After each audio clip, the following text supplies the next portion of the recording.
To the last topic of this chapter. पहला है uses और दूसरा है लिमिटेशंस। पहले देख लेते हैं क्या बोल रहे हैं यूजेस में, helps in studying the trends. अब देखो यहाँ पे क्या बोल रहे हैं, ट्रेंड्स मतलब कस्टमर के ऊपर डिपेंड करता है सब कुछ। कस्टमर का टेस्ट, प्रेफरेंस, हैबिट सब चेंज होता है। पहले लोग मारुति 800 बहुत खरीदा करते थे, फिर धीरे धीरे मारुति वाले ने बहुत सारी अलग अलग कार्स लॉन्च करी, सियाज, बलेनो एटसेट्रा एटसेट्रा। तो अब लोग वो खरीदना चाहते हैं, अब मारुति 800 कोई नहीं खरीद रहा। तो आपको ये कैसे समझ में आ रहा है कि ट्रेंड चेंज हुआ है? इंडेक्स नंबर की हेल्प से। नेक्स्ट क्या बोला है, to measure and compare the changes. अब ऑफ कोर्स हमें ये इकोनॉमी में भी बहुत काम आता है ना यार, हमारे प्राइसेस कितने कम हुए हैं, कितने इंक्रीज हुए हैं, क्या क्या चेंजेस हुए हैं, इन्फ्लेशन रेट बताता है, तो बहुत ज़्यादा हेल्पफुल है इंडेक्स नंबर। तो हम मेजर और कंपेयर कर सकते हैं किस टाइप के चेंजेस हुए हैं इकोनॉमी में। नेक्स्ट है acts as economic barometer. Barometer क्या होता है? एटमॉस्फेरिक प्रेशर नापने के काम आता है। इकोनॉमिक बैरोमीटर मतलब क्या होता है? हमारा पूरा जो देश है हमारी इकोनॉमी के ऊपर ही चल रहा है ना, हमारी इकोनॉमिक एक बहुत बड़ा बेस है हमारे कंट्री का। तो इंडेक्स नंबर क्या करता है, आपको हेल्प करता है चेंजेस पता लगाने में, इन्फ्लेशन रेट पता लगाने में, ठीक है, आपको स्टडी करने में हेल्प करता है। तो इसी तरीके से ये एक इकोनॉमिक बैरोमीटर की तरह आपको हेल्प कर रहा है। The next is help in measuring the purchase power. ठीक है, देखो जब आपके कमोडिटीज़ के प्राइस बढ़ते हैं तो लोगों का परचेजिंग पावर कम हो जाता है। ठीक है, कमोडिटी का प्राइस कम होता है तो परचेजिंग पावर बढ़ जाता है। ये सब कैसे पता लगता है? इंडेक्स नंबर की हेल्प से। नेक्स्ट है अपना हेल्प्स इन पॉलिसी फॉर्मुलेशन।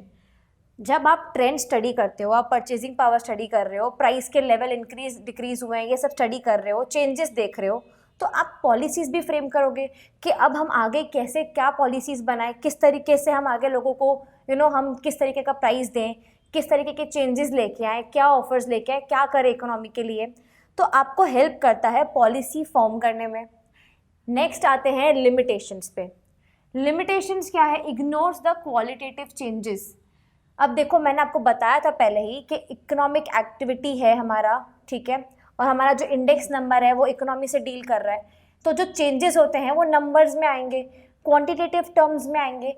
तो कोई क्वालिटेटिव डेटा है, जैसे हम राइस खाते थे, राइस का तो हमने देख लिया इंडेक्स नंबर कैसे निकालते हैं कमोडिटी का, बट राइस की क्वालिटी डिग्रेड हुई है, अपग्रेड हुई है, ये हम डिस्कस नहीं कर रहे ना। हम तो सिर्फ प्राइस पे अटके हुए हैं ना कि प्राइस पहले 20 था अब 40 हो गया है तो चेंज इतना आया है, पर राइस की क्वालिटी ख़राब हो गई है या अच्छी हुई है ये हमने डिस्कस नहीं किया। तो दैट मीन्स जो इंडेक्स नंबर है वो क्वालिटेटिव चेंजेस को इग्नोर करता है। The next is difference between purpose and method of construction. हमने देखा हर डिफरेंट पर्पस के लिए डिफरेंट तरीके का आपको इंडेक्स नंबर कंस्ट्रक्ट करना पड़ेगा। मतलब एक इंडेक्स नंबर का फॉर्मूला सब जगह काम नहीं आ सकता, तो ये एक बहुत बड़ा ड्रॉबैक है।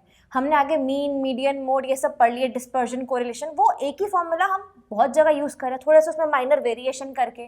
पर यहाँ पे आपको अलग तरीके का इंडेक्स नंबर ही क्रिएट करना पड़ रहा है, अलग तरीके का इंडेक्स नंबर कंस्ट्रक्ट कर रहे हो हर अलग तरीके के इंडेक्स नंबर निकालने के लिए, है ना। तो ये इसका एक बहुत बड़ा ड्रॉबैक है। Next is manipulation is possible. Base year change कर दो, इंडेक्स नंबर चेंज हो जाएगा। प्राइस चेंज हो गया, प्राइस कोटेशन सही नहीं मिला तो इंडेक्स नंबर चेंज हो जाएगा। कोई क्वांटिटी आपने गलत ले लिया, कोई प्राइस आपने गलत ले लिया, मैनिपुलेशन हो गया ना, तो आपका इंडेक्स नंबर में मैनिपुलेशन पॉसिबल है।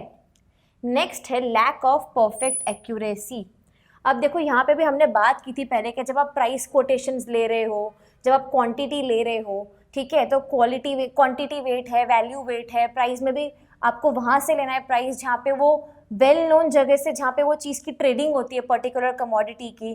तो इसमें से कुछ भी अगर ऊपर नीचे होता है, ठीक है, तो आपको परफेक्ट एक्यूरेसी के साथ में इंडेक्स नंबर नहीं मिलेगा, है ना। तो ये हमने देख लिए लिमिटेशंस और ये हमने देख लिए यूजेस।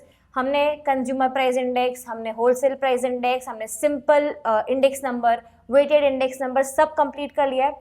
यहाँ पे स्टैटिस्टिक्स अपना पूरा पोर्शन अपने कवर हो चुका है। अब प्रैक्टिस करते जाओ, फॉर्मूला के लिए आपको प्रैक्टिस करना ज़रूरी है, उसके बिना आपको स्टैटिस्टिक्स नहीं आने वाला है। Keep watching and keep learning.